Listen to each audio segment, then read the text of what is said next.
They say Black Lives Matter, but not according to police chatter. For them, it's the milieu of nostalgia. When strange fruit hung from trees, the stench will be blowing in the breeze. But now, it's simply target practice, demonstrated by cowardly, idiosyncratic hypocrites, explicitly racist. Jim Crow wears a new suit, with a badge to boot. Shoot, choking by cowardly, idiosyncratic hypocrites, explicitly racist.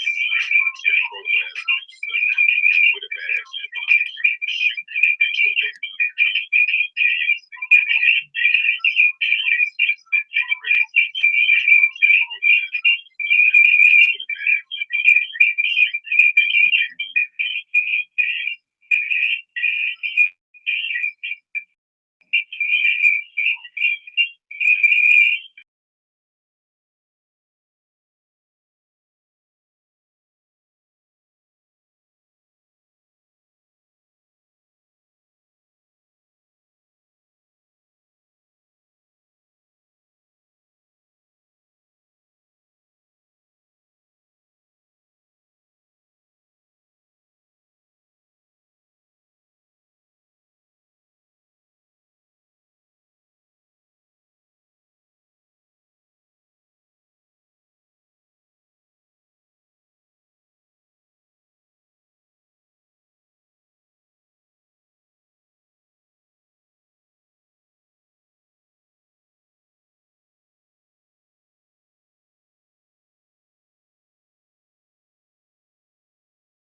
Yeah.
They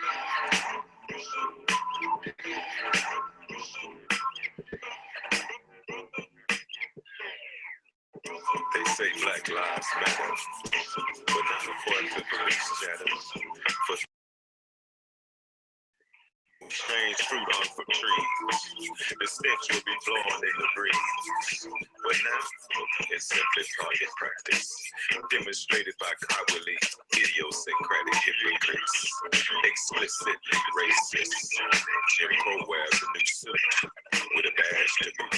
Shoot, choke, kill, tase the men, even the women, leaving children, derail.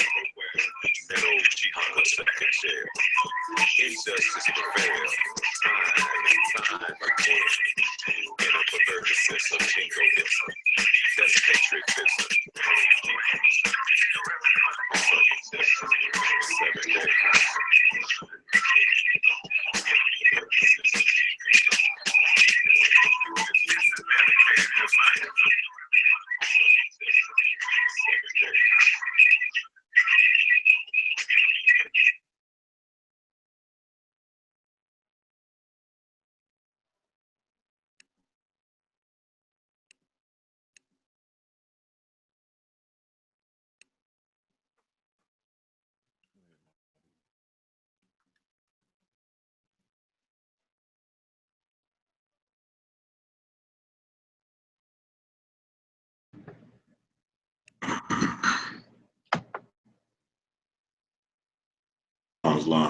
As you can hear, we're having some technical difficulties with the sound system, but nevertheless, we're gonna go ahead and get the show popping. Want to first of all rise, giving all praises to Allah, the Lord, cherish and sustain of all the worlds. We honor His holy and divine prophet this day. We honor all the true and divine prophets, Jesus, Muhammad, Buddha, Confucius, etc. And we surely and certainly honor the last prophet in these days, who is and was Noble Drew Ali, our prophet, the one sent for us and to us by Allah Himself. We praise Allah for sending us the prophet. We want to honor man, for when man honors man, he honors Allah. We give honors to our mother plane, the Moorish Science Temple of America.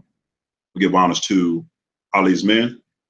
Now we give honors to all you who are listening, tuning in to the sounds of our voice. We give honors to all whom honors are due this day. This time I'm pass the baton to my brother Lasana Tunagil, so he can give his honors. Peace.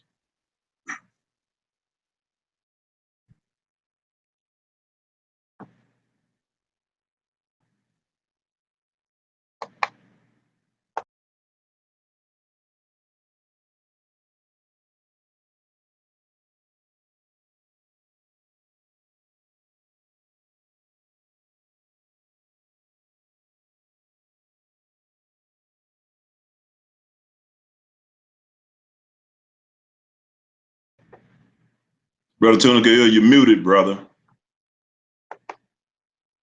Gratitude, more. We're gonna get it right. Islam. I rose praise, giving all praise due to Allah, the causeless cause and the rootless root from which all things have grown. I give the highest honors to His holy and divine prophet, Noble Drew Ali. I give honors to the forerunner of the prophet, Marcus Mosiah Garvey.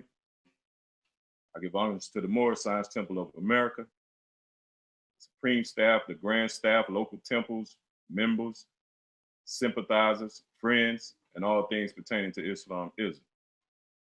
I give honors to my brethren in Ali's men, and I give honors to our listening and viewing audience who have tuned in to Ali's Men Media. Praise Allah, peace and love and gratitude.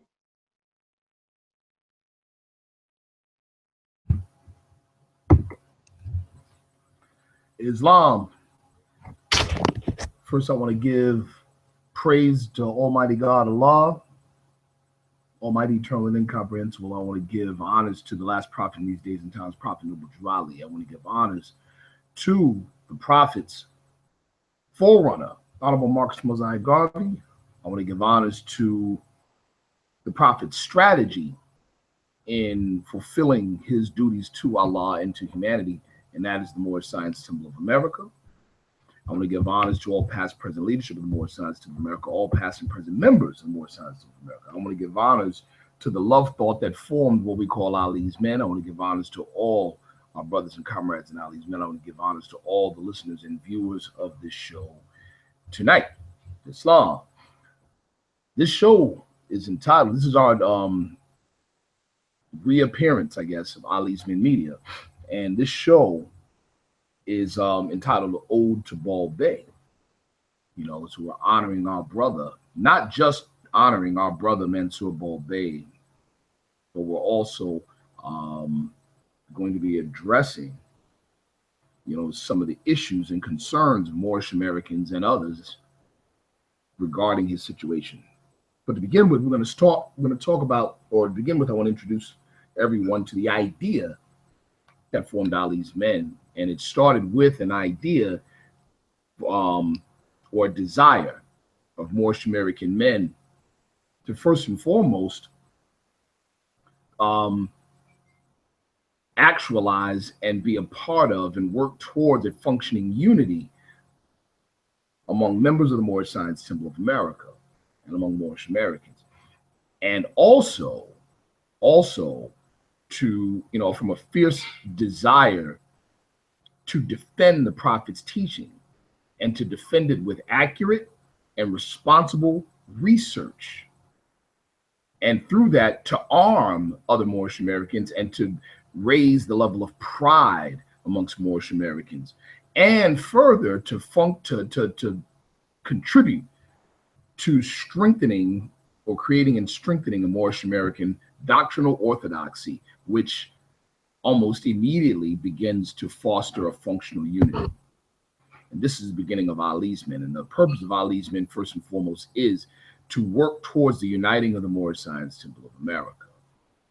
And then also to provide cutting-edge research to arm and empower and uplift Moorish Americans as well. Peace. Islam. Appreciate that, my brother. At this point, what we want to do is we want to describe, you know, basically, you know, what this show is about. Again, it's the title of the show we were supposed to jump it off with the track that just dropped today. My brother Lasana Tumathil, also known as brother Lou T, the roughneck poet, the ghetto prophet. You know, our brother man, you know, who is a poet in his own right and in all rights. You know, the brother's very poetic to the point where he took that poetry and he actually integrated it into a New York City school system and created an actual program where he was teaching poetry as a part of the class and a part of the mission.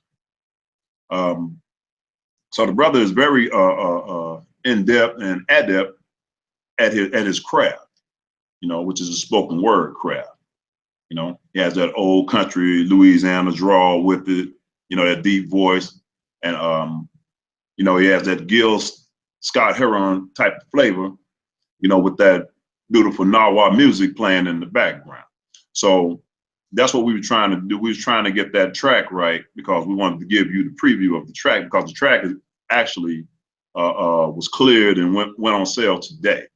So it can be downloaded for 99 cents, you know, and it'll be on iTunes real soon. But the track is very significant because it's an ode to our brother BEY, you know, and it's a wake-up call to the Moorish Americans, you know, to the fact that we are the same as all of our other brothers and sisters. You know, it's a wake-up call. You know, we are all in the same boat. You know, the indiscriminate killing doesn't stop just because you might have a fez on your head or just because you might be wrapped in a turban.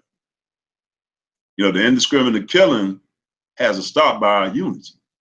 And so we want to speak to a lot of these causes and a lot of these concerns and a lot of these issues today. But I'm gonna let the brother tell it, you know, in his own terminology. You know, I want him to speak to what,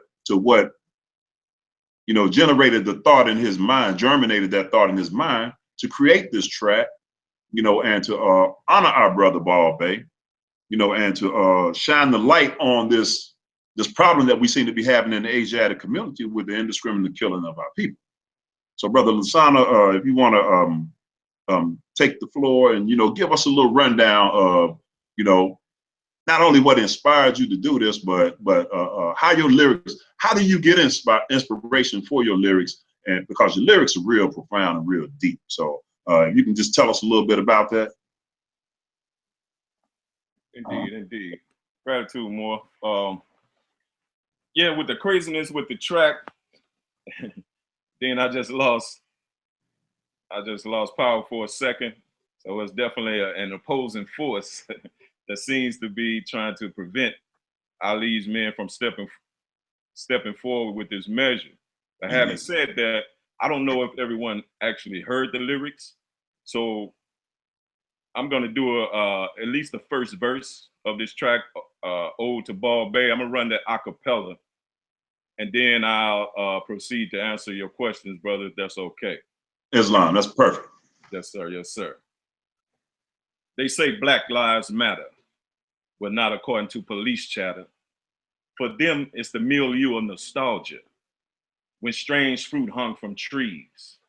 The stench used to be born in the breeze, but now it's simply target practice, demonstrated by cowardly, idiosyncratic hypocrites, explicitly racist. Jim Crow wears a new suit with a badge to boot, shoot, tase, choke the men, even the women, leaving children derailed.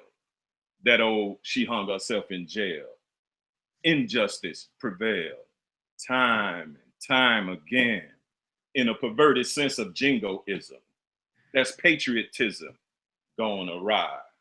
Supercilious barbarians who are Blackitarians. The reason Baltimore was burning like Mississippi. Lady Liberty is blind as a bat. Every time cocks rap to tat-tat, even in the back of a man fleeing attack. Word to Walter Scott, Alton, Sterling, and Ballbeck. The three rings of forget-me-not, should I say, facilitates the big payback, like James Brown.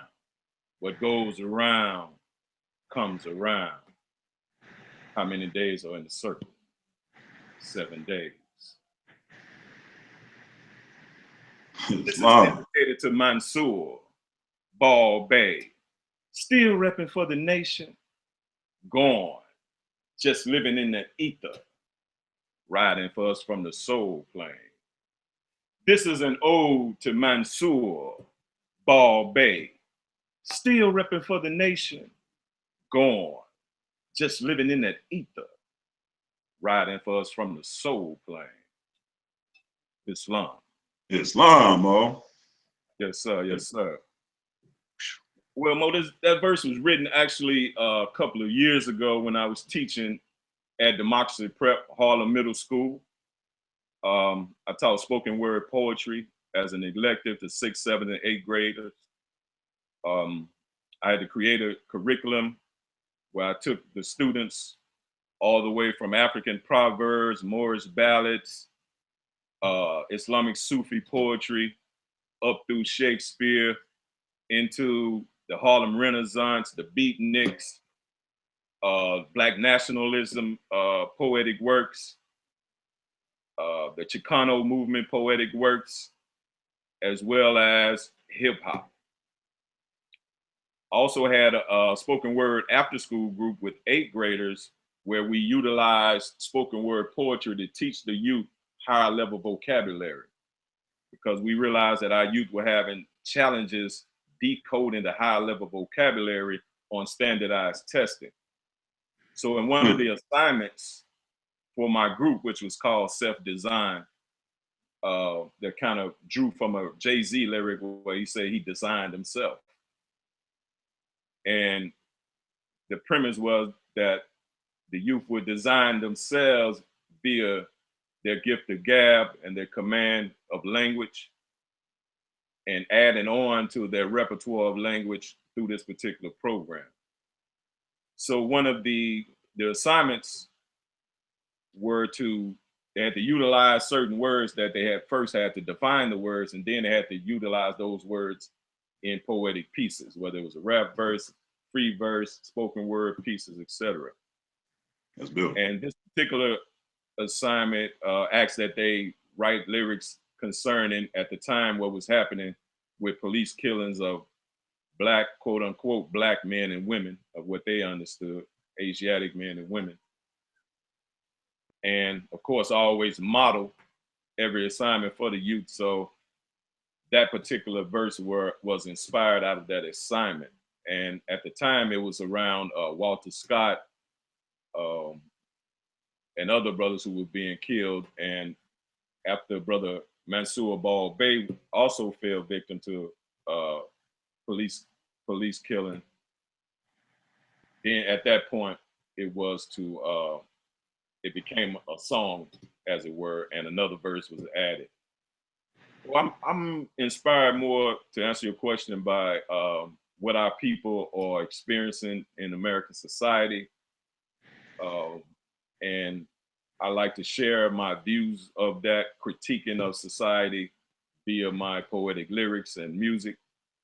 And I wanted to do a song that honored the brother, our fallen comrade, Brother Mansour Ball Bey, but also to speak to the injustice that is being continuously perpetrated by law enforcement upon our people. And it may be termed a protest song, as well as a song that honors the brother. There was a twofold purpose within that. Islam. That's beautiful. That just goes to show you some of the talent that we have here within all these men. Brother created a curriculum, in the school system and charted it out, mapped it out, and the children were learning from it and demonstrating from it. And it was very successful curriculum at the time. Of course, you're always going to have, your issues always going to come with faculty and funding, because they for the most part, they don't get it.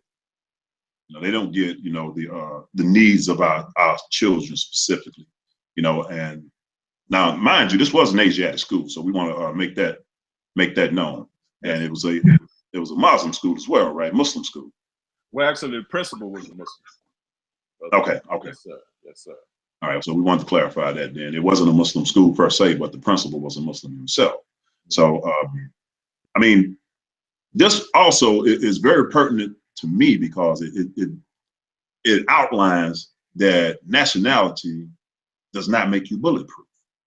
I think that's very, very, very important, because Moors, and myself as a Moor as well, but I don't take that line of thought in as far as nationality and as far as my people. Moors have seemed to have presented kind of a condescending tone towards brothers and sisters, being killed. Well, if they had proclaimed their nationality, or well, if they had been in the temple, or and so when it happens to a Moor, then it changes the whole conversation. Would you agree with that, my brother? Yes, sir. There's no magic wand that waves once you proclaim your nationality.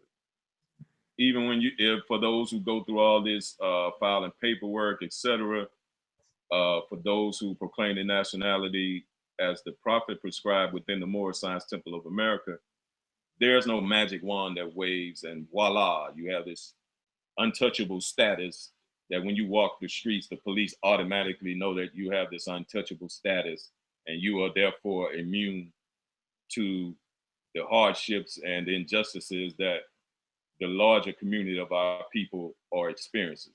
That's a farce. Right. Islam. Brother Sharif, you want to weigh in on this, brother, man?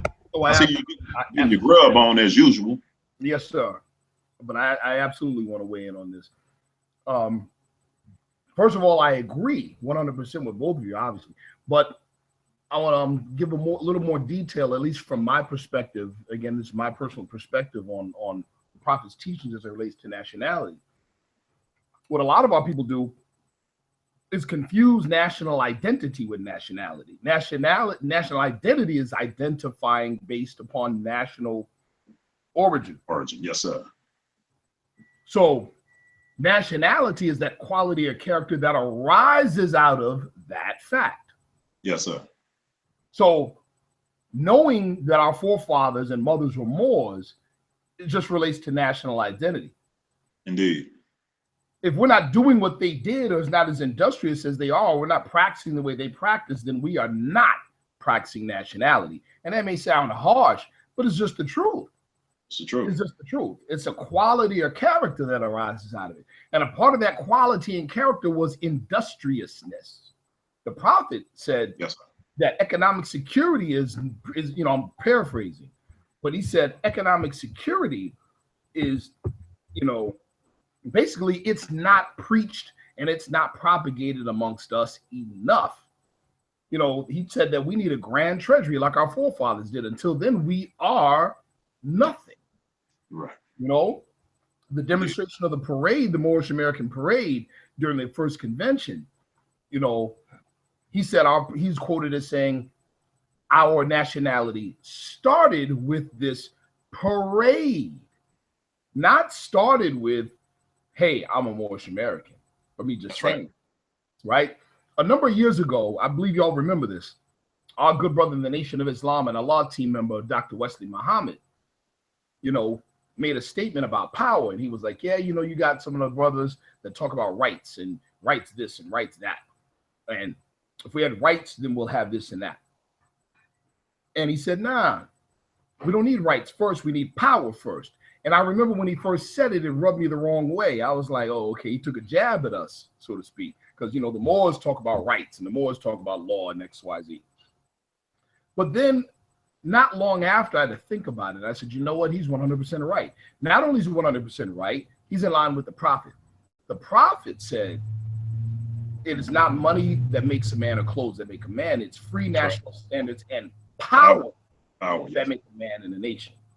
You see what I'm saying? Yes, and so, like when we're talking about even nationality from the secular perspective of determining political status brings political power, and it's with political power that brings the enjoyment and the enforcement of rights. You need power. There's a lot of people that have rights on the books, but they can't enforce them and they can't enjoy them. Yes, sir. You know what I'm saying? Indeed. And so, as you know, the matter with our brother BEY, you know, you'll have some people out there, some Moorish Americans out there that will say, well, he was in the wrong body. So he really wasn't a Moorish American. Or, you know, all this other crazy stuff, you know, or even unconscious Asiatics who are not a part of the movement. Oh, well, if he had a fez on, or if he had a Moorish, you know, if he was a member of the Moorish Science Temple of America, or he, you know, he had a nationality card in his pocket, that wouldn't have happened. I mean, that's childish. It's childish and it's infantile in understanding of the prophet's teaching. It's infantile because first and foremost, I mean, those are the people that believe that a fez and a nationality card and membership in the Moorish Science Temple of America is a get out of jail free card or a bulletproof vest. Nationality is the quality of character that comes with those things. Yes, so, sir. You know, nationality in action is political power. Nationality in action is social and economic power. That's what nationality brings forth. That is the benefit of nationality. That's how nationality benefits every other national group. Yes, With sir. it, they have power, they have influence to change their condition. You see? So, you know, that's the piece that I wanted to weigh in on. Peace. Yes, sir. You know, and that was a very heavy piece that you did weigh in on, and it's very, very clear and concise. And, you know, to say, you know, well, he wasn't in the right grand body is probably one of the dumbest things that a grown man or woman could utter out of their mouth. Because I don't think that when they shot that brother, they asked him, you know, well, what grand body are you in? I don't think they asked him that. You know, I don't think that they was checking to see if he had a nationality card and see if it had INC on it. I don't think they was checking for that. I think that they looked at his dark skin and they decided that he would be target practice, as the brother elaborated on in his lyrics. You know, we got these rabid racists that have infiltrated the police systems. You know, according to the FBI, this FBI statistics that the police forces have been invaded by white supremacist, so-called white supremacist organizations. That's so, brother, I mean, let me just ask brother Lasana or brother Sharif, you know, what do you see as a measure for us, you know, as Moorish Americans and as Asiatics, period, to combat this? Wow.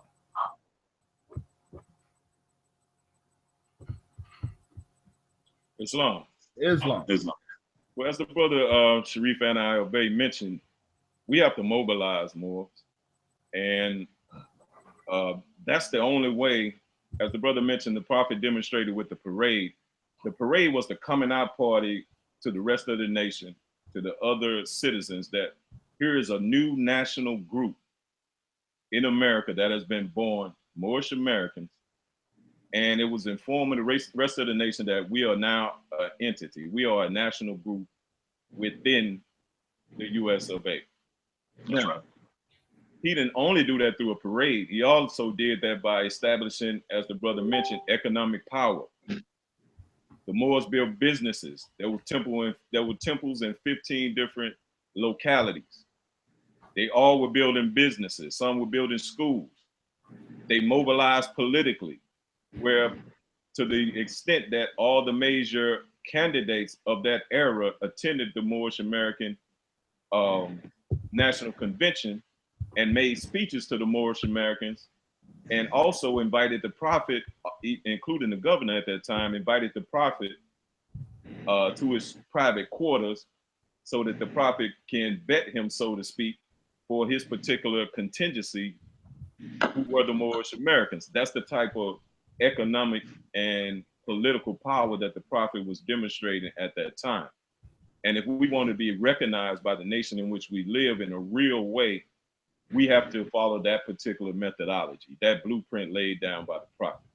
And that's what Ali's men is committed to, in informing people according to the public record and of course the prophet's literature of how we should be moving. First of all, we should be living close together. Indeed. And whatever we choose to live in a particular locality, we should then be controlling the economics and politics of that particular locality. And in that way, we're establishing ourselves within the communities, within the states, within the nation as a national group. And then we can send representatives to these various bodies of authority and talk to them as real citizens and as groups that are recognized in the country, the nation in which we live, via our political activity. That the prophet describes this political and economic activity as the affairs of men. And he instructed us to enter the affairs of men in that way. Now, I want Brother Sharif to speak to this too, because we know that in response to these killings, Alton Sterling down in Baton Rouge, and we can go on and on with the names, what happened to Sister Sandra Bland.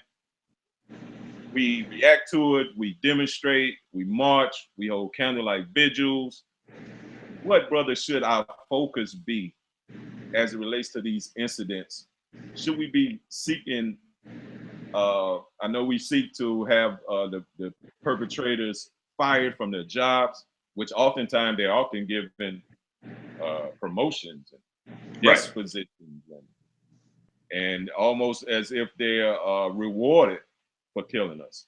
So that being said, what should our focus be as a community to address these issues of police killing our people unjustly in the streets across this country?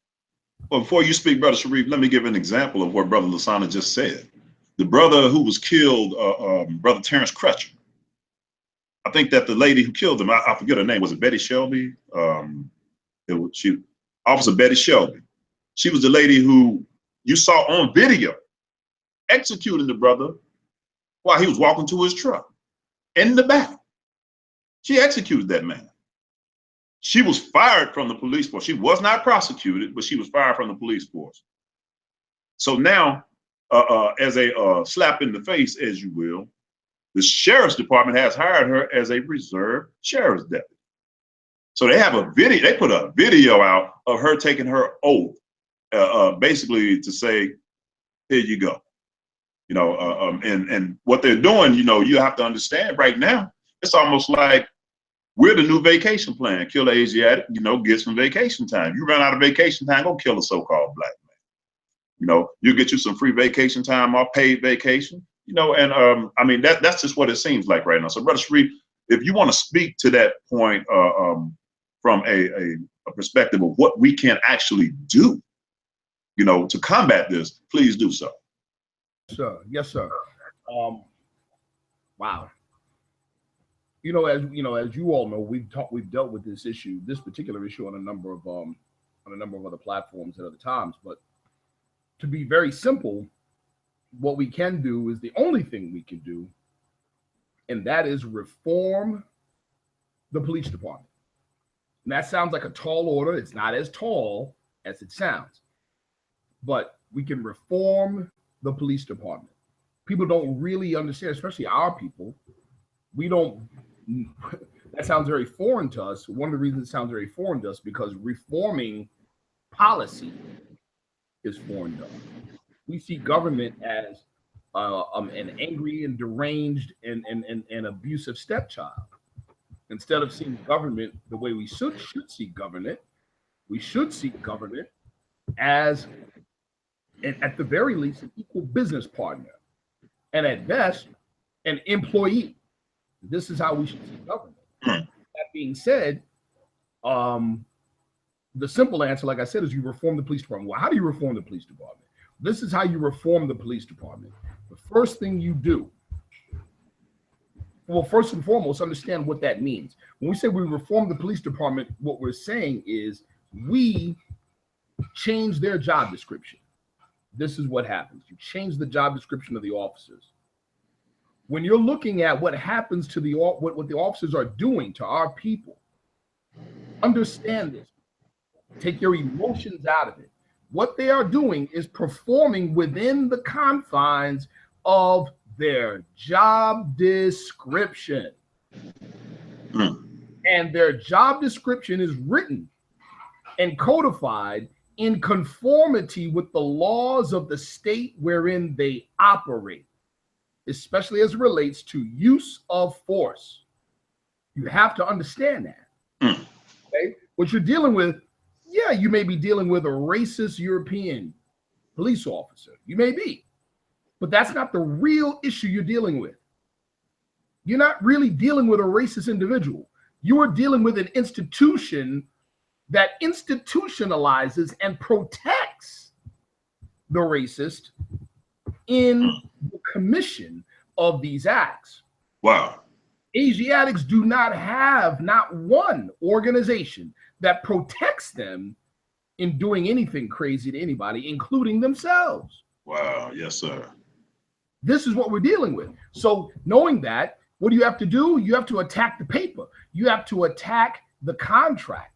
You have to, how many of you even thought about looking at or obtaining a copy of, or even seeing if it's possible to obtain a copy of the contract that the municipal police agency has in your area with the state?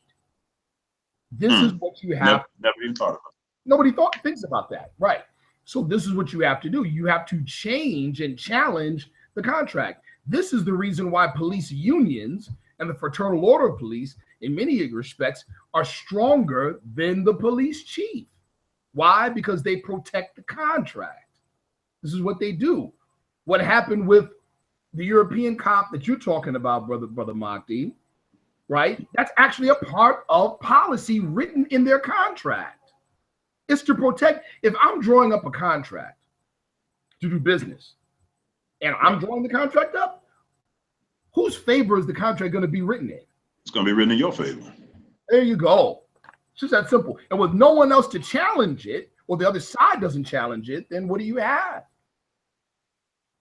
But the only way you can challenge this contract is with sufficient voting power, people. That's it. In the state of New York, in the state of New York, you need enough votes. You need enough disaffected individuals on this issue and enough voting power to affect state positions. How many is that? That's 10,000 people. In your own city, I'm sure you could find 10,000 people in your city alone that are adversely affected by police brutality. Yes, sir. Yes, sir. Go ahead.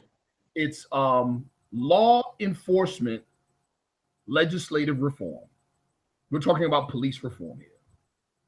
That's what we're talking about. Yes, sir. And that's very important that you express that voting is the means to do that, because people are listening and they're like, okay, well, how do we challenge the contract? 'Cause that's the first thing that's the first thing that came to my mind. Okay, well, that's the solution to challenge the contract, but how do you do it? How do you go up against a police union and challenge the contract as it's pretty much an outsider, as a constituent? So you do it so what you're saying is that you do it from the ballot box. Yes, sir. Yes, sir. But let me ask you this now. Okay, so I mean, let's play a model here. Okay, so for example, if you wanted to change the police procedures in Syracuse, how would you go about it? Okay, specifically, I'm glad you asked that question. So let's do a brief, and this is still not as meticulously detailed as it can be, but this is pretty detailed. The first thing you do is, again, it's an issue, and because it's an issue, of course, we know that it greatly, overwhelmingly affects Asiatics over other people. We know that already. Right. But because it's an issue, it's an issues-based action. There are others that are affected by it as well. So you're going to get other groups involved, which is good for you, right? Indeed. The first thing you need to do is determine the specific issue. Like, for instance, let's say in New York State, right? Right. You are protected by the Constitution of the United States from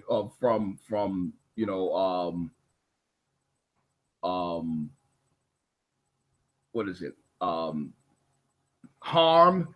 I believe it's not. Is it the Fourth Amendment? I believe it's the Fourth Amendment. Protect you from unreasonable search and seizure. Protects you from harm to your property or your person. Right. Right. Okay. So it is not unreasonable. It is not unreasonable to say or to make a case that the wording in the contract with the police and the actual laws dealing with use of force are a constitutional violation of the Fourth Amendment and the 14th Amendment. It's not unreasonable.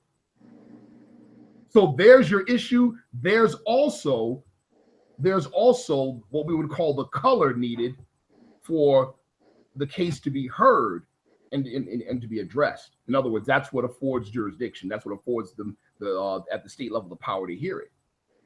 Right? Is making it a constitutional issue. Now you need a significant amount of disaffected voters behind it. You need a minimum, and so at that point, it's organizing. You put the money together, you put the time and the effort together, and you organize. You organize neighborhood to neighborhood, city to city. See what I'm saying? County to county. That's how you do it. Yes, You hit the urban centers, you find captains in each urban center, and that individual is empowered, or you charge them to duplicate their efforts in their city. So if you in your city, let's say Syracuse, New York, I spearhead this organizing effort, and there's 5 sections of the city. I have an individual in each of those 5 sections who ideally is one of those disaffected individuals. They've been adversely affected by via police brutality. So their heart's in it, right? They now they talk to a number of other people, and so on, and you build numbers. We did it simply by everybody pulls out their cell phone and they count 100 people out of their cell phone that they have personal influence over. Just that simple. In a short order of time, we had 1,000 people.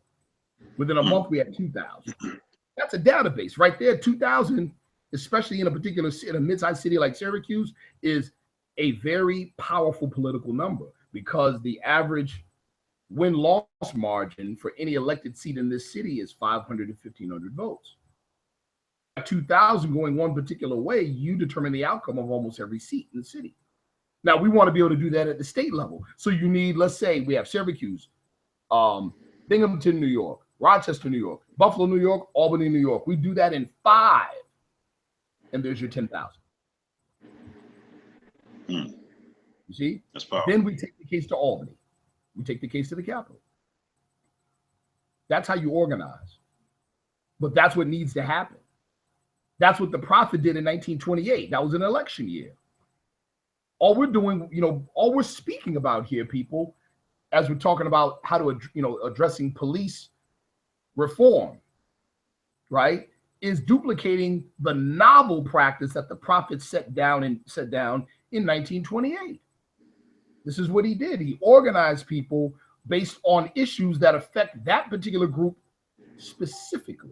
And in this case was Moorish Americans, you see? Yes, sir. And so organized 3,000 votes on the south side, 2,000 on the west side. And it became a big deal. Yes, we sir. know the rest of the story. So all we're talking about doing is duplicating that. That's nationality in action. Let me ask you. That's the power to redeem the race, as he would say. Yes, Let me ask you a question, brother. Yes, sir. I would add to that too, as far as, because we're giving people practical strategies for addressing these issues. In addition to the mobilization that you described, there's also a component of what we call power mapping at the local level, the state level, and the national level, where you do the knowledge, you create intelligence on each of the elected officials, and then you began to gain a sense of which ones that you can move toward the issue that you are advocating for, which ones is a long shot, which ones is moderate that you may can move, etc.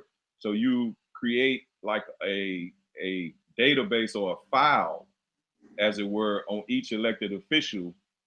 You do the research on their voting records on these issues of concern, and then you begin to compile a list of officials that you target with your particular demands to form these coalitions, etc.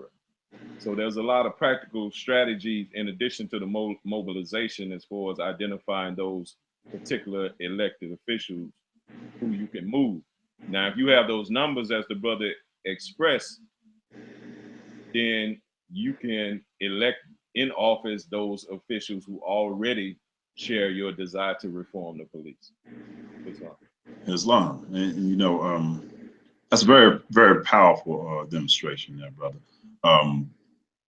Now, I do have a question, brother Sharif, on and brother, just going back to brother Lasana real quick. What you just said, brother, is very powerful. And what we have to understand, it's not rocket science. This is exactly what the Tea Party did. We talk about the Tea Party, we talk about their rise to fame. They started on a local level and they began to take people out who wasn't about their agenda. These people took over the Republican Party. The Republican Party kisses the Tea Party's butts, and you will hear Republicans say, these people are not conservatives. These people are not true Republicans. But guess what? They don't want to go up against them because they made themselves into a force. All these people didn't agree on everything, but they agreed on certain things. You see, what you do is you build a strategy around your body of politics. That's what we have to understand. We have the same body of politics as the person. The Moors have the same body of politics as the Asiatic living right across the hall from them, right across the street from them, in the same neighborhood as them. It's all the same body of politics. You need those people. The people that you are alienating are the exact people that you need. You can't take 15 Moors up to the Capitol building and think you're going to get something done, because the politicians are going to look at you and say, that's all you got. That's what they're going to say. You see, Brother Sharif, made it clear. Votes spend like money to politicians. Votes spend like money. That's your true economic power. If you really want to build your economic base, you really want to get some of those tax dollars back into our communities, we have to unite on a common front, and we have to exercise political power. know, man. People be like, man, the vote don't mean nothing. The vote don't do nothing. You know, you have to renew the vote every 25 years. All that misinformation that you have. You ain't never had to renew your vote. The vote is a birthright. What you have to renew is the with the Voting Rights Act was the policy to keep people from making it hard for you to vote. But you always had the right to vote. How much of a fight are you willing to put up to vote? But Brother Sharif, I do have a question for you in regards to those contracts that you were speaking of and challenging the contract. Now, you spoke of doing this, you know, as maybe framing as unconstitutional. Are you speaking of? Are we writing new legislation? What's going on? How are we doing this? Absolutely, absolutely. What you do, like even on a very local level, this is what citizens, you know, like let's take the lowest level of government, you know, which is city or municipal. The representative or the elected is the city councilman or councilor, right? Some people have alderman, which is a step lower. In some cases, alderman is a replaced councilman, or they're one and the same or similar. Mm-hmm. But the councilor or the councilman or councilwoman is extremely important. Why? Because it's the councilman that has their literal ear and feet to the street. That is the part of government that you have direct access to as an individual, right? And so the job of a councilman is two things. One, vote on the city budget. Two, to write and or endorse legislation for his or her district. That is their job. But remember, government is complaint driven. So if you as the citizen don't say, hey, we need this, and hey, we need that, and hey, we need this change and that change, then they don't know what to write. You see what I'm saying? They don't know what to write. So what you do is you say, hey, I need X, Y, and Z. What they do is they frame it in the proper legalese to be presented on the Common Council floor as law and to be voted on, or potential law to be voted on, or potential policy to be voted on. So it's the same thing at the state level. What we're literally doing is changing job description. And that job description is done exists at the state level because the municipal police departments have the contract with the state. So you do it at that level, and we're literally changing, altering, or creating new legislation. That's what we're doing. You are literally making law and enforcing law. That is what's happening. Islam. Brother Lasan, I have a question for you, brother.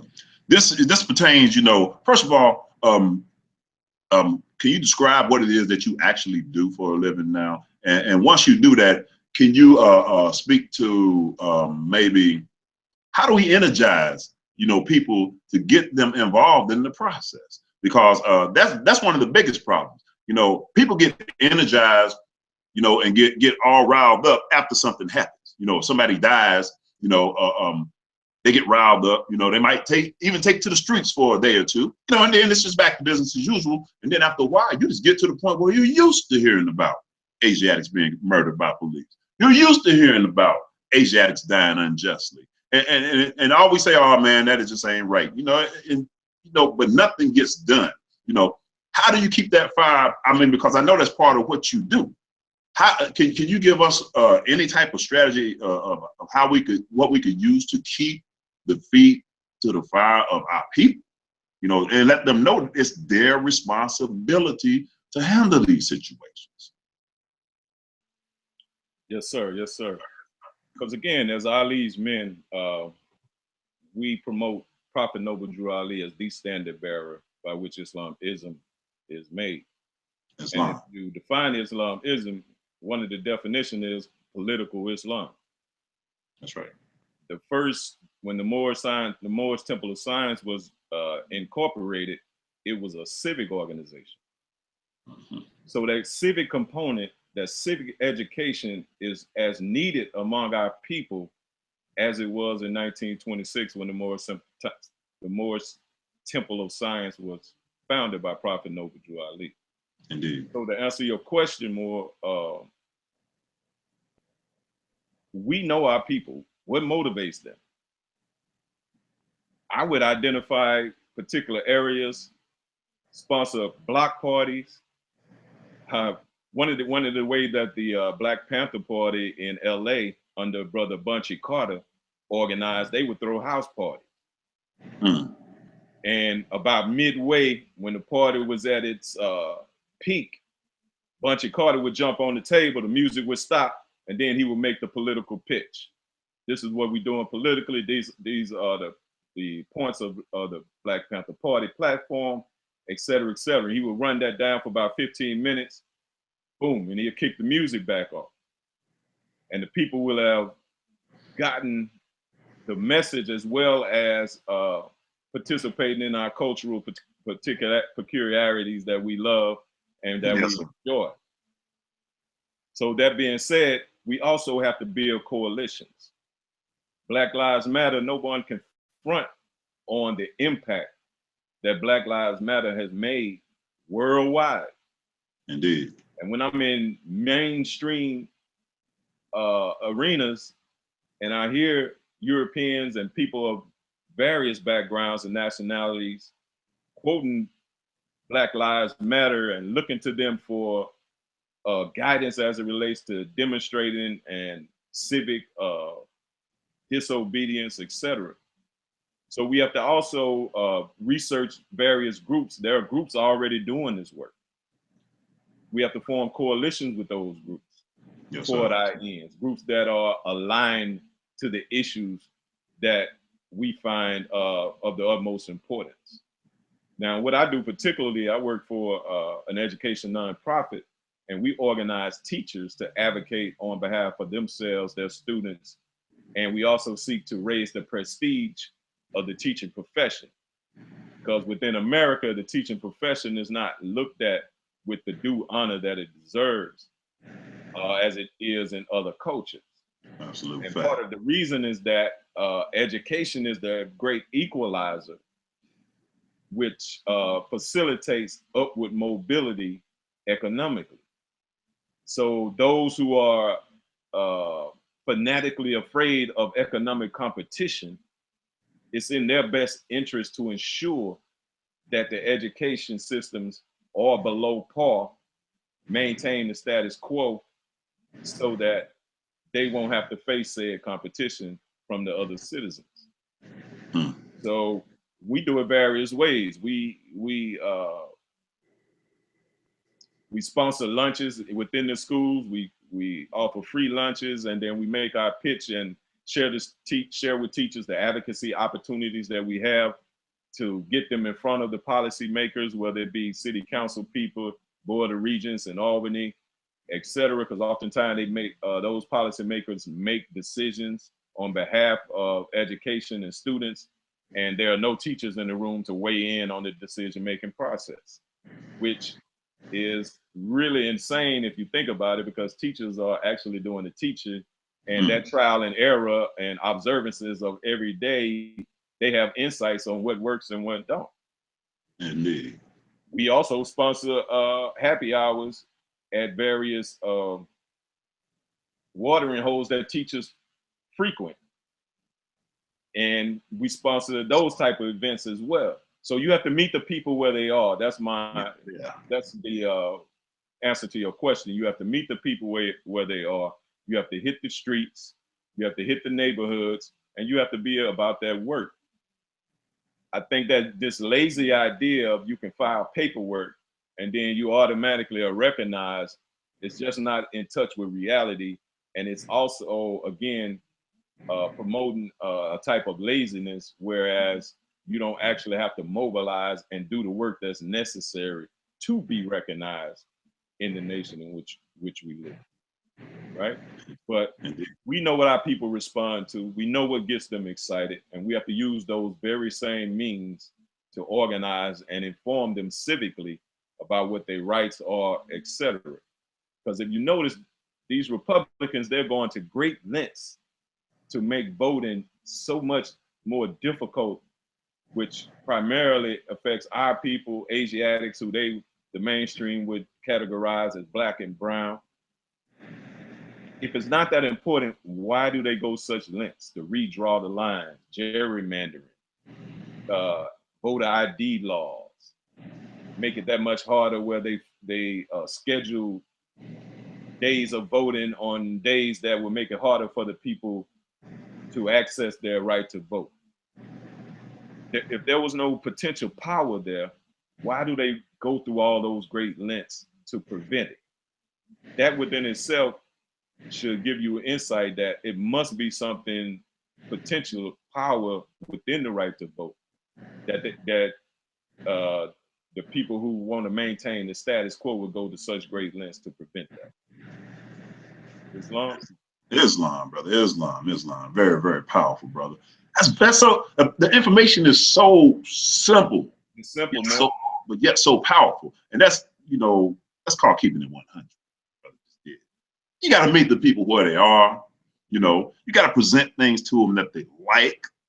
In order to change people's thinking, you got to get amongst the people. And so many times, brother, we like to sit up on high and look down and talk crazy and talk about, well, I got mine, I got my nationality, the Negro this, the Negro that, colored, black. We focus so much not on the character of our people. We focus so much on these made up titles, these fictional nicknames. We spend so much time teaching about how we're not black, we're not this, we're not that we forget to teach that these are our people, that we are fallen humanity. Let me tell you something. Just because you got fez on your head and sit in the temple, don't think you're not still fallen humanity. That's right. Until all our people are raised up, none of us are raised up. The majority of our people are still in the dark.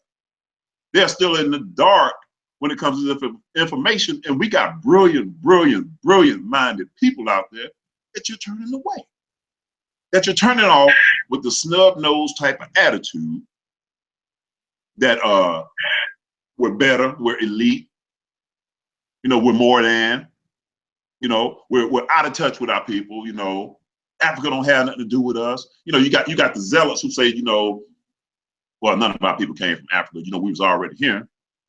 Then you got the zealot that say, well, none of our people were already here. We all came over here on ships from Africa. When the truth of the matter is, both things are true. Some of us were brought over here on slave ships, and some of us were already here. That's right. So until you can come to synchronize this information, until you can come to some understanding that we need our people, we're never going to get anywhere, and we're still going to be talking about 1928. When the prophet showed you how to do it, the prophet took Christmas presents to young Asiatic children and handed them out. This was promoting the Moorish Science Temple of America, promoting the agenda of the people, promoting what we stood for, what we were about. What happened to that? We need that again. We have to do those things. The prophet understood the time he was living in. If the prophet was here today, he wouldn't be walking around, criticizing brothers for updating the cover of the Holy Quran of the Moorish Science Temple of America. You think he wants us to keep something 1928 looking? If you're going to bring in the youth, if you're going to bring in intelligent people, you got to make your stuff look good. Honest to Temple 19. Honest to Temple 19 for making a hard back. Honest to them for putting forth this work. We all got to do that. These are Moors. There's so many people outside of the temple doing that and selling this Quran to people who are making profit off of it. They don't even love the prophet. They don't even love this movement. They don't even love our people. But they're making money off of this Quran. These brothers love our people. They love this movement. They love the prophet. They love Allah. And they demonstrate it every week. They hit the streets of Atlanta. I've seen them out there. They're on the streets in Atlanta. They're doing the work. So if they put forth a new, newer looking cover on the Quran, because the contents are the same. Jesus still, leaving with Prince Ravana. He's still getting that Barato rainbow. That's right, Mo. Chapter 25 still the same. Chapter 1, page 3 still there. All the wording is the same.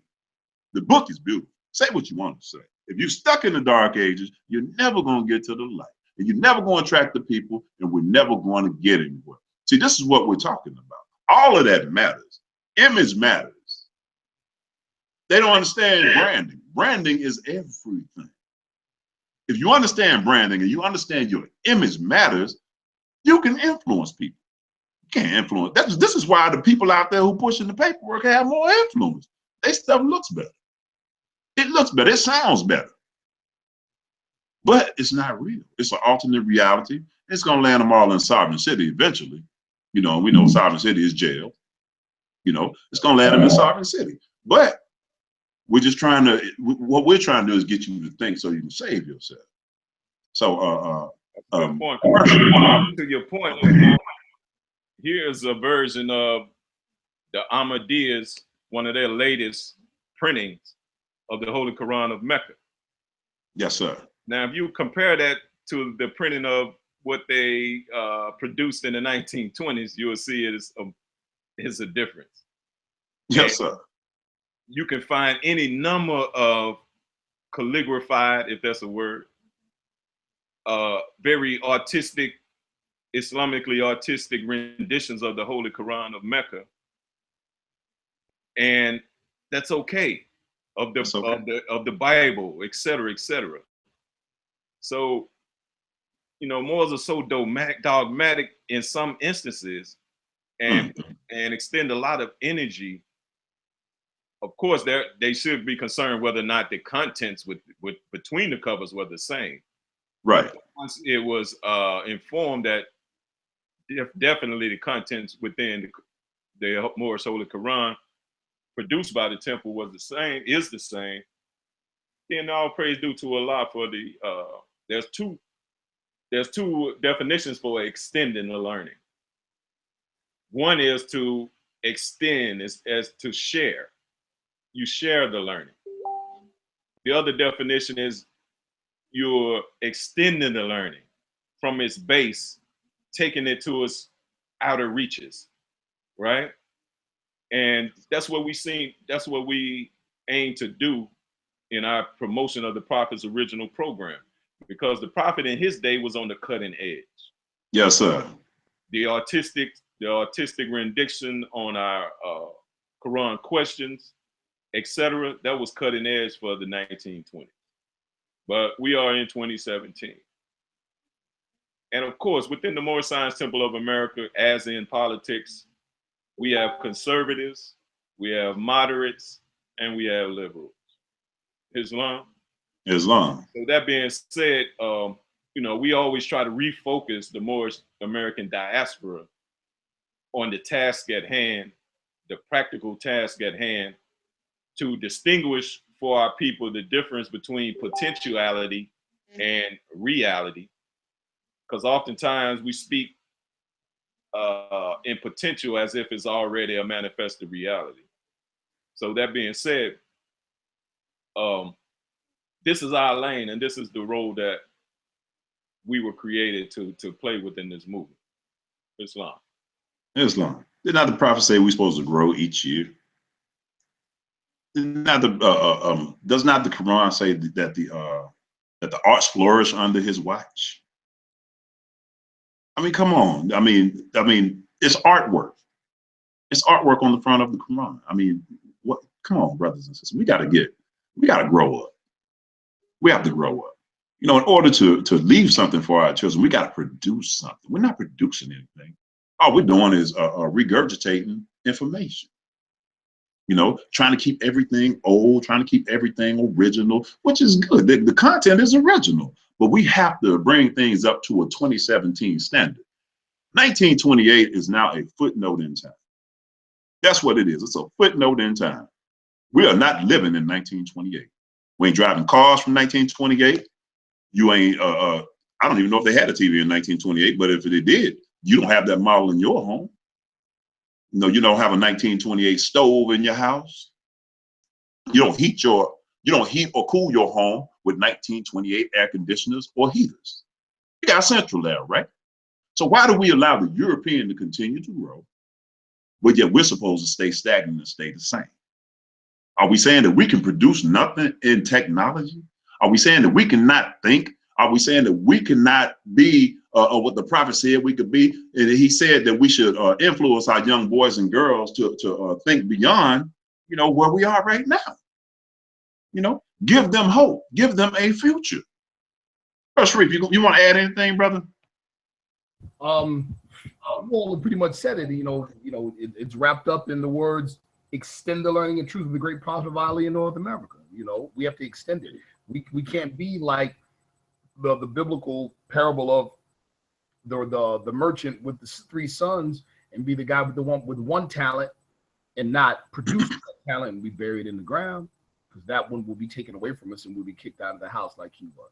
So, but what I wanted to touch on, you all touched on it earlier, and I wanted to expand on it, was the whole issue again of nationality, and especially as it relates to power and protection. Specifically in the case with our good brother Mansour Bey. In his spirit and in his, in the memory of his flesh. That's how we'll put it.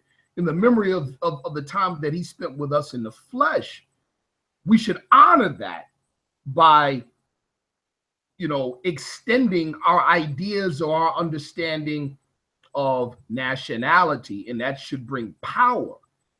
When that happens, when the power of nationality is evident, then the question, or it's not even a question to our people, as to the use or the utility of or the necessity of nationality.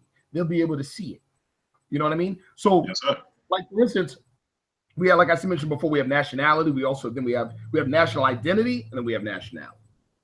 And a lot of times, national identity is used as the proxy for nationality. If you know that you're not Negro, Black, and colored, African American, Ethiopian, etc., and you know that your forefathers were Moors, then we think that that's enough, and that we don't address, and that we don't use the misidentifiers of those names. We don't use those names, right? We think that that's enough. When the prophet said we cling to the names and principles that delude to slavery. The American Anthropological Association, in dealing with Federal Directive 15, spoke to this matter. And it said it's not that you're denied the mortgage because you identify as Black. It's because other people identify you as Black, regardless to what you say. And they attach certain principles to that label. That means it's nameless, faceless, and tasteless people. They do it in their mind and then address you and deal with you accordingly. This is what we're dealing with here. So we'll probably say I'm a Moorish American and I'm a Muslim and I'm not Negro, Black, and colored, and still get your top popped off like a Negro. You see what I'm saying? Why? Because others control the narrative. We now have the tools. The prophet gave us the tools to switch the narrative. The war is on high. The war is in heaven. The war is on the minds of the people. We have to change the narrative. I want to read something to you all. I've been into some personal study, about the time period around 1492. I want to read some things to you guys, and I want to share with the audience. What I'm reading out of is a book called The Dogs of God, Columbus, the Inquisition, and the Defeat of the Moors. And oh my goodness. One of the first things that the prophet, or that we're taught, yes, sir, that's the book right there. So one of the first we're taught in the Moorish Science Temple of America is that we measure time by cycle ages, and the gate to every age redeem a milestone in the journey of the race. So cycle ages means a pattern. And if you understand the pattern, all you have to do is identify the pattern wherever you see it, and you're able to literally predict the future accurately. Okay, that being said, watch this, people. In these times that we're in right now, you watch C-SPAN, you watch MSNBC, you watch CNN. If you were to compare the times we're in to religious terminology, what were some of the things that would come to mind? Apocalypse, Antichrist, Second Coming, Jewish conspiracies, all of these things, right? Watch this. Watch this. I'm reading out of page 56 of this very book, but I'm omitting some of the words on purpose, and then I'm going to reinsert those words. But in their thinking, with its nightmares of the apocalypse and its dream of a second coming, and with the Jewish heresy perceived to be more rampant there than anywhere else, it was believed that the Antichrist would make his appearance before the final battle between good and evil. That sounds like Jack Van Impe on TV today, doesn't it? Yes, it does. Well, here's what's so interesting, listeners. That was in Seville, Spain in 1477. I mean, come on. Now, I'm going to read in the same book, right? I'm going to read in the same book in the prologue. In the prologue, page 19. In the prologue. Listen to this. It has been suggested that the 3 most important years in American history, hold up, please, this does relate to our situation, to the brother Mansour Ball-based situation, and the Moorish answer and the Moorish solution, right? Here we go. It has been suggested that the 3 most important years in American history are 1492, 1776, and 1865. 1492 goes far beyond American history. It is pivotal as well in Spanish history, in Jewish and Arab history, in world and church history. Indeed, it is difficult to imagine another single year in the past millennium when so many significant strands of history came together and so changed the world in one swoop. Here we go. The completion of the 500-year movement to conquer the Moors. That was number 1. The end of the 800-year reign of the glorious culture of Islamic Spain. Number 2. The consolidation of the modern Spanish state. Number 3. The sinister explosion of the Spanish Inquisition. Number 4. The Spanish Renaissance in art and literature. Number 5. The expulsion of the Jews, the discovery of the New World, and the subsequent division of the world between Spanish and Portuguese sphere of influence. All of this took place in 1 year, people. Listen to this. 1492 is a year that can aptly be called apocalyptic, both in the original meaning of the word as revelation or disclosure, and in its more modern usage of colossal calamity. In other words, people, our people at that time, we already know who ruled the civilized world. That was us at that time, but we were on a decline. The Europeans were on the rise. What was 1492, people? See, what will we call these times? The end times, the coming of the end of days. That's exactly what our people called it in 1492. That was the end of an age. Yes, sir. Those that couldn't see past ages, it was literally the end of the world. Yes, sir. But what do we see now? We see the pattern reoccurring. Right. The pattern is reoccurring, people. Don't believe me? Watch this. Let's share the screenshot. Hold on. We get to it. Oh, that's really heavy, bro. Yes, sir. We get to the screenshot. Hold on. Great gains of the crescent versus the cross. There we go. Hold on just a second. Screen share. Can everybody see this? Yes, sir. Yes, sir. All right. This comes from a book called The Devil's Bargain. The Devil's Bargain. Steve Bannon, Donald Trump, and the storming of the White House. That's the name of the book. Now, we all know who Steve Bannon is, or we should know. Steve Bannon just recently got fired. But Steve Bannon, noted and self-proclaimed white supremacist, white nationalist, right?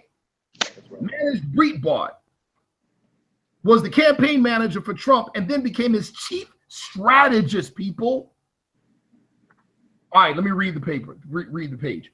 Bannon, talking about Steve Bannon, received an education steeped in classics and history. The Benedictine curriculum was traditional Western civilization presented in a context of Catholicism. Quote, "We were all taught that Western civilization was saved 500 years ago in Spain when Ferdinand and Isabella defeated the Moors. The lesson was, here's where Muslims could have taken over the world And here was the great stand where they were stopped. We were taught a worldview. This is how Catholicism survived. I think that shaped all of us. But what Steve took away, I think, was a belief that you've got to be willing to identify the threat. Oh, is that crazy or is that crazy, people? In other words, in short order, this man in real time in 2016 and 2017 is planning things with the president-elect and then the president for the course of the nation. And it's based on what we learn in the Moorish Science Symbol of America every Friday and every Sunday, people. In other words, they are not conflicted about this thing. Understand that during the time when we ruled Spain, religion was a part of your identity politics. If you were Christian, you were European. If you were Muslim, you were one of us. Now you understand why the prophet said Christianity started in Rome. He wasn't talking about the church and the Christianity that our people practice in the hood. He was talking about a worldview for European world domination. That's what he was talking about. Yes, sir. Yes, sir. See it that way today, which is why they insist that Obama was a Muslim, despite the fact that he supported homosexuality, ate pork, and smoked cigarettes, and went to church. Because they understand it deals with identity politics.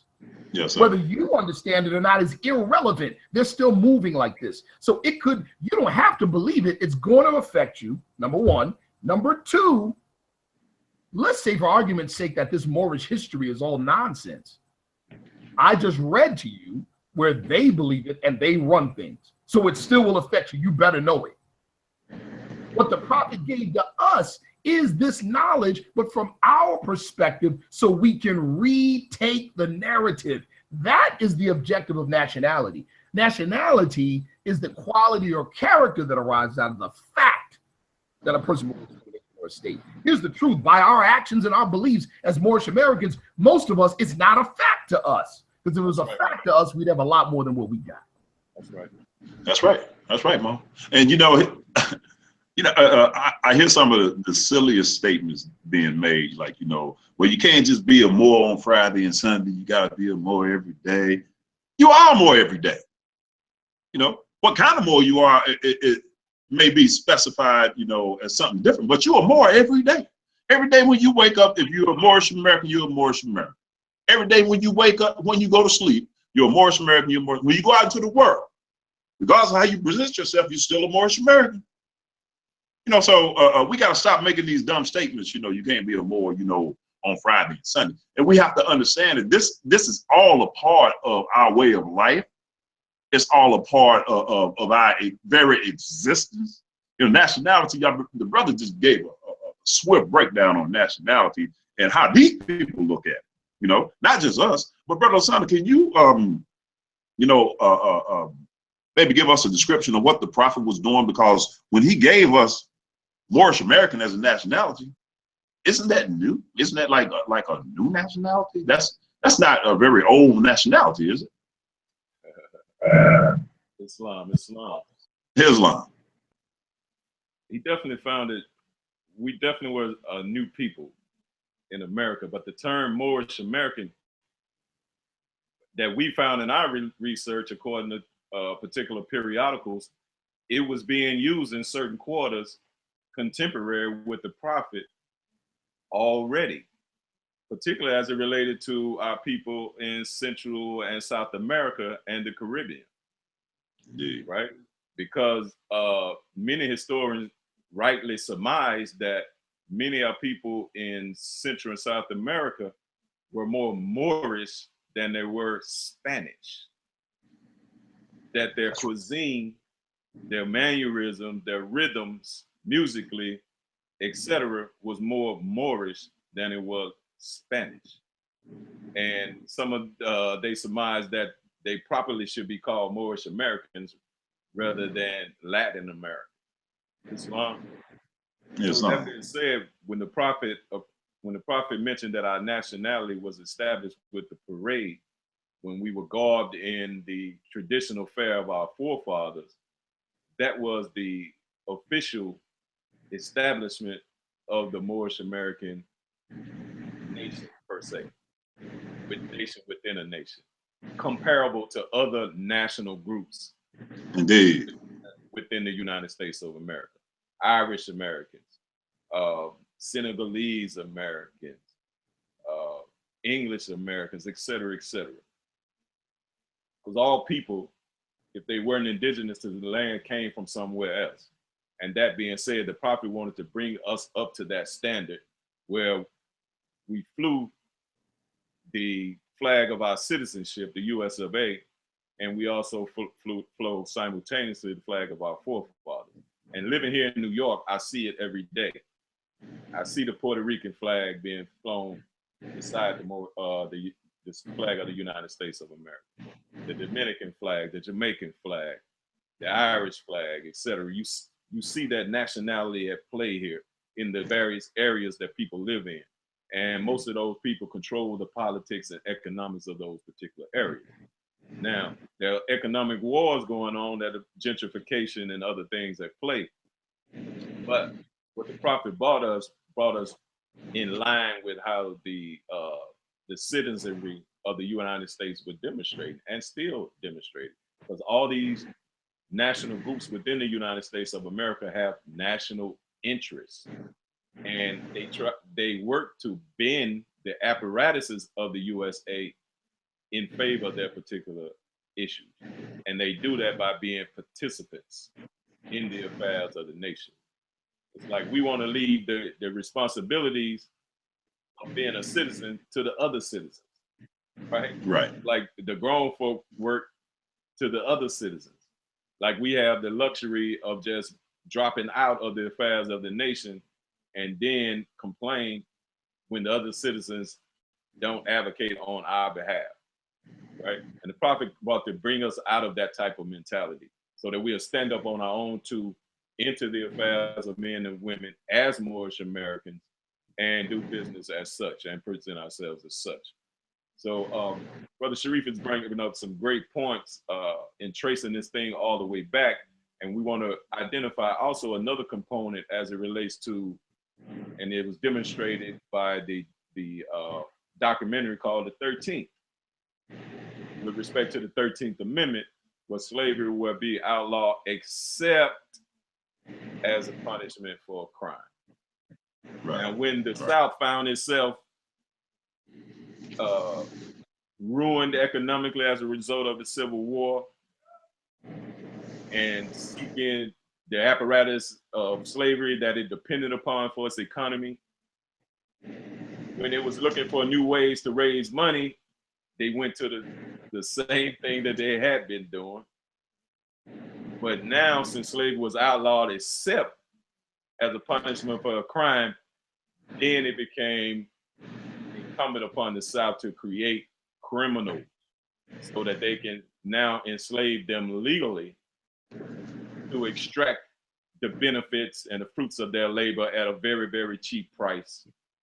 And so that continued. And there's even another documentary called Slavery of Another Name. And it showed how they created all these crazy laws, things like standing too close to the railroad track, where brothers would get caught up in the penal system and their labor would be used to build products and services. And that is how the South regained its economic footing, by exploiting the labor of Asiatic men primarily, and women via the prison system, right? And this book, The New Jim Crow, by Sister Michelle Alexander, should be required reading for all Asiatics as well as Moorish Americans, right? Yes, sir. Because she demonstrated how the prison population exploded at the same time that it was supposed to be a quote unquote colorblind society. And as long as the police or the courts didn't overtly use racist language then it could not be said, according to the courts, that there was a racist act when they profiling Asiatic men, etc. Right? And she's great, very documented. So this thing was very systematic because the federal government created a pot for the war on drugs that gave incentives to police departments to lock quote unquote drug offenders up. And we know the differences between sentencing laws with crack cocaine as opposed to powder. And as a result, America has sent more people to prisons than any country in the history of the world, right? I mean, the countries that's second are so behind because this is a integral component of American capitalism, which is an extension of the slave trade. But now, because the loophole was allowed in the 13th Amendment to enslave prisoners, that's why this prison industrial complex has been built to the extent that it has, right? So we have all these things at play against us, and we have to be sophisticated enough in our strategizing to combat this onslaught with some of the practical solutions that Brother Sharif has already demonstrated and that the Prophet modeled for us. And see, another thing, purpose of Ali's men is to just bring the Prophet and his ideas to the forefront, to the mainstream, right? I didn't hear about the brother until I was like in my mid-20s. Yes, sir. Now, in some ways, that's an indictment on us as Moorish Americans, that Americans are coming up and not hearing about Noble Drew Ali. Now, I know that has changed over the last couple of decades, but we want to present him properly according to his literature and the public record that detailed and cataloged and his particular words, deeds, and actions. And we'll seek to imitate that so that we can have similar success. And as you said, brother, it's very simple, but it takes work. Islam? Yes, sir. Islam. One of the things that we have to do as Moors, we have to break the back of those brothers and sisters in the temple who teach that, getting an education is not important, who teach against voting, who teach against the very principles that the Prophet was espoused, the very civic lessons, because the Prophet reincorporated us as a religious organization, which he explained that he did it in order to be able to do the things that he needed to do. But the civic work didn't stop. In fact, it picked up. And so what we have to do is, in order to combat, from the new Jim Crow conspiracy type of thing that we have going on, we have to break the back of this this school to prison pipeline. So in order to do that, we have to stress education. Now, most of the young children, who are poor, of course, whose parents don't have any civic engagement, who grow up and usually drop out of school, are the ones who will end up most likely going to prison. We have to redefine, how we look at education as more. So the Prophet said, get a good European education, I can use you. I mean, how much more specific can you be than that? I mean, I just really don't understand, the thought process of a lot of our brothers and sisters. I don't know if it's a prison mentality. I don't know if it's because, at one time, the Moorish Science Temple of America almost became like a jailhouse religion. Even though it wasn't formed in jail, it didn't start in jail. It's not a jailhouse religion, but this is how people kind of treat it, and to Brother Lasana's point about how we are, bringing it to the mainstream again. We don't get the prestige that we deserve as Muslims. When people talk about Moorish science, they say it separately, like we're a separate group from the Islamic Ummah. Like we're not really Muslim. We're not really Muslim. We're just a form of it, or we're just, pretending to have Islamic customs. And, Drew Ali had this masonry coupled with Christianity and Islam all fused in. I mean, people describing the organization that don't know what they're talking about, and they're setting the narrative for the world. You know, and for the most part, the indictment is partially on the Moorish Americans. I'd say it's partially on the Moorish Americans because Noble Drew Ali has been kept out of the school system. Noble Drew Ali has been kept out of mainstream society for the most part. He's been kept out of everything, and that was by design. So it's not, you know, completely the fault of the Moors. You know, it's the fault of a society that don't want you to know the things that he brought. So, Brother Sharif, you want to speak to that, or Brother Hassan, you want to speak to any of that? Yeah, I definitely would like to. Before I do so, I want to give a shout and I want to give high honors to Brother T.I. Inzil and Brother T. Anderson Ill. And Brother T.I. Inzil is the Grand Sheik of Temple Number 5, St. Louis, Missouri. And the reason why is because, well, actually, Brother Anderson Ill is listening in. Brother, he gives honors to you, Brother Tunica Ill. He said that the poem brought tears to his eyes. But, yes, sir. But we give honors to these brothers, you know, especially in this in relation to the situation with Brother Mansour Ball Bey. You know, again, when you're not right there on the ground to know what's going on, it's easy to presume. Right. It's easy to assume. So a lot of our people in general, and Moorish Americans specifically, believe that very little to nothing happened or went on with that situation. The fact of the matter is, not only did those brothers there fight the valiant fight, they're still fighting the fight. There's a number of things going on with that situation that they're still not at liberty to speak on because they're still fighting. You see what I'm saying? So, you know, honest to those brothers, you know, salute. But on the whole issue with you know, with controlling the narrative or regaining control of the narrative, that is where the power lies. The power, earlier, Brother Mahdi, you mentioned the whole thing about votes spending like money and how votes don't cost us a thing. And, you know, there's a disconnect on a number of levels when it comes to civic information.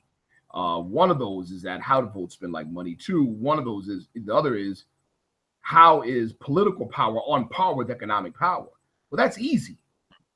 Government, right, from the financial perspective, is a big pot of public money. That's what it is. That's where your tax money goes in, that big public pot. That money is the money of the citizens. When the prophet said that all gold, you know, money, silver, whatever, belonged to the citizens alone, that's what he was talking about. It's Civics 101. Now, the local government are the people that you, the citizen, either through your active vote or through your non-participation, which is a statement as well, elect or appoint to manage your money. So if you're not down there, I'm gonna use an example that my brother Councilman Khalid Bey of the 4th District, Syracuse, New York, uses a lot.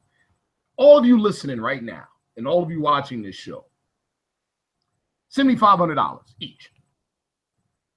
I'm going to invest it on your behalf. First and foremost, you're going to be like, yeah, right. Number one. Then two, even if you do, you will call me tomorrow morning. Like, yeah, how's that investment going? Yeah, what's going on with my money? You're going to follow the money until you see your investment or until I'm put out of office. And that's only with $500, but how many thousands of dollars do you pay in of your own money in your own local system, and you never go and check on it to get a return on your investment, ever? You see what I'm saying? So, you know, that's how, and so back on the whole issue of votes being on par, political power being on par with economic power. Political power doesn't, number one, doesn't cost you a penny. Just cost you organization, some effort to organize.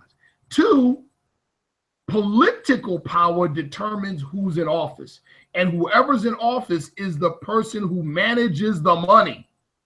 There's your answer. Now you know why big business is neck deep in politics. That's why. Because you determine who controls the money. There you go. I don't need the money in my pocket. If I can tell you where, how, when, and with whom to spend it, it's mine. It's just ain't in my pocket. You see? And that's Yes, what we sir. don't understand. That's what we don't understand. So, this is when the prophet said, if you have race pride and you love your race and join the Moorish science of America, then you have power to redeem. He said, power to redeem your race. You see, because you know who you Yes, are, sir. who your forefathers were. So it's the collective organizing under the same national origin, under the same American experience, under the same cultural heritage, and under the same issues. And then we move forward from there, and then you get the power that way. That's nationality in action.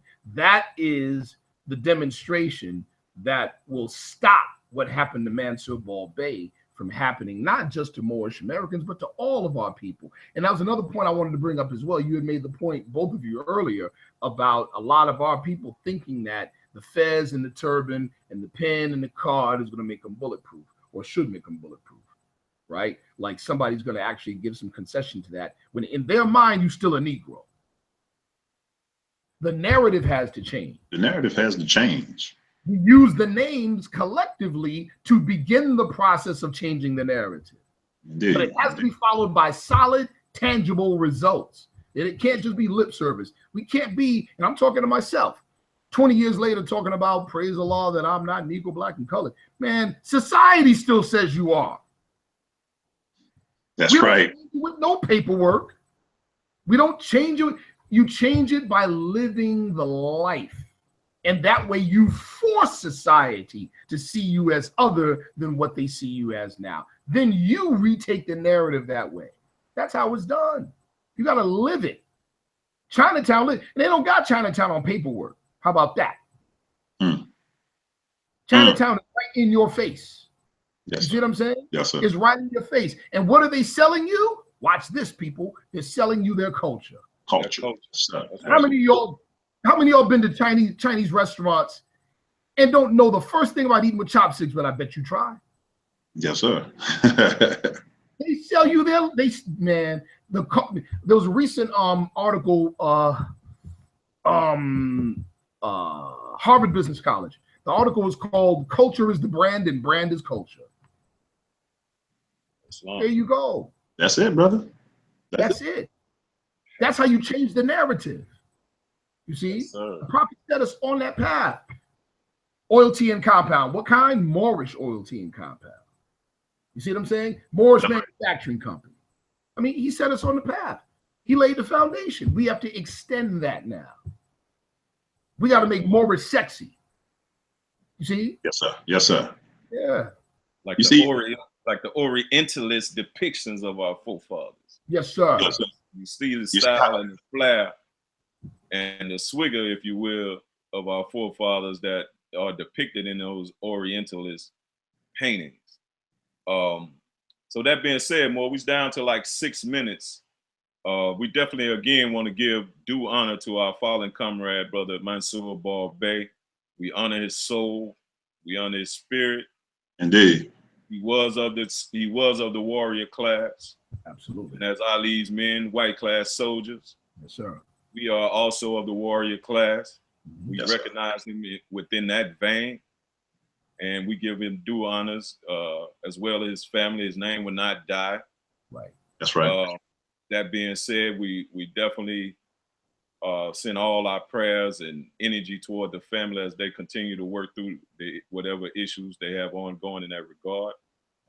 You already gave honors to our good brothers at Temple Number 5 in St. Louis. I echoed that. Moors, I apologize for the technical difficulties where you couldn't actually hear the track as presented, but the track is also called Ode to Ball-Bey, and it is and will be available. Be looking out for it. It's already available. cdbaby.com/Lou-T, Ode to Ball-Bey. You will see the link. Because this test marketing for me, personally, I'm attempting to ascertain whether or not it's beneficial to me to market to Moorish Americans. I'm trying to decide whether they are a buying public that I should be marketing my products and services to.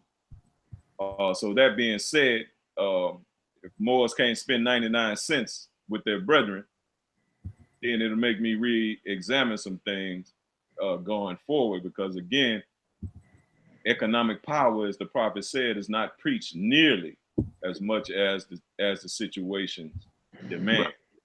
Right. And supporting each other endeavors and products and services is also a demonstration of nationality. That's right. The only reason we should not do so, as the prophet said, if it's of lackluster quality. Right. The quality is there, then it shouldn't be a question of whether or not we support Moorish American business endeavors. Praise the Lord. With that, I say Islam. Islam. You know, we want to, offer our honors to the brothers out at Temple Fire. You know, those brothers are out on the streets, man. They were out there in St. Louis. They was out there during the Mike Brown thing in Ferguson. You know, they was out there during the Mansour Ball. They know what happened on the streets. We had hoped that Brother Anderson Hill would be able to get on and give us a little play-by-play, but unfortunately, he wasn't able to make it tonight. We will have him on eventually. You know, and those brothers are industrious. They're building the temple out there. You know, the brothers talking about, I don't know if they completed it or not, but they're building their own temple. But the brother preached about economic, economics. You know, we don't preach about it enough. You know, one of the examples is if you've been a temple for longer than 5 years and you ain't owning your building yet, something is wrong. You need a financial manager. You need an economic management team. If you're still in the basement after 5 years, something is wrong. If you're still in the living room after 5 years, something is wrong. If you're calling yourself the Grand Major Temple and you're still in the storefront after 5 years, something is wrong. Something is wrong with your economics. So you need to get somebody who understands economics, because you got dues coming in every week. The prophet said don't waste his money. You got dues coming in every week, or every month rather. You got people contributing to uplifting funds, but you're not uplifting a thing. We got to do better, Moors. We have to do better. You need financial planners. It's too easy these days. People have economic backgrounds. You need to get with these people economic background. You see the church do it all the time. They pop up, they're in a little rinky-dink storefront. Next thing you know, they own the whole freaking block. They own the whole block, and they got the biggest church in the community. How do they do that? Are they smarter than Moors? Are they more organized? We can learn something from them instead of criticizing them all the time. That's right. We can learn something. These are people. Right. Prophet said some of his best Moors in the church. That's right. And that's what he's reportedly is saying. So we got to start using the economic viability of our people. And we have to expand our horizons beyond the four walls in which we sit behind and call a temple. And we're happy doing that, nodding our heads and bumping our feet and reading passages from the Quran. The Quran tells you that we're supposed to be flourishing as a people. Right. We're supposed to be growing as a people. The prophet teaches us that we're supposed to grow as a people. We're supposed to inspire our boys and girls to do wondrous things. Why are we sitting still, Moors? We sitting still. We got to move. We can't gain the respect of the Asiatic community if we're telling them we got the answers, but we're in the same position that they're in, or sometimes in worse positions. Who's going to listen to you? We got to better ourselves. We have to do this. This is what we're tasked to do. If you're going to sit up and say, I'm a Moorish American, these people not Moorish American, if you're going to be so arrogant to sit up and say these types of things, then show us something. Right. Show the world something. Hey, welcome back to All These Men Radio. We back, baby. Man, in effect, be looking out for us. I know it was like a little rugged and rough this little first time back, but be listening out. Ali's Man Media. Praise the Lord. Yes, it's sir. good to be back, man. It's good to be back. Shots. Yes, sir. Hey, with that, we're at the end of the show. So, I'm going to go ahead and say my piece, because I gotta get my eat on. I'm hungry, man. Brother, I wish we could get this track going, man. They don't understand how fire this track is, man. Yes, sir. Track is fire. I wish we could end the show with it. is brilliant. The brother Lasana Tunica Hill is a brilliant, brilliant poet. I gotta say, my brother's brilliant. Yes, sir. Listen, man, we got a little bit of everything in all these men, and we for you. We're not against you. We are you. You know, use us to your advantage. That's right, bro. That being said, I'm gonna say peace. Yes, sir. Peace. Peace, love, Islam. Islam.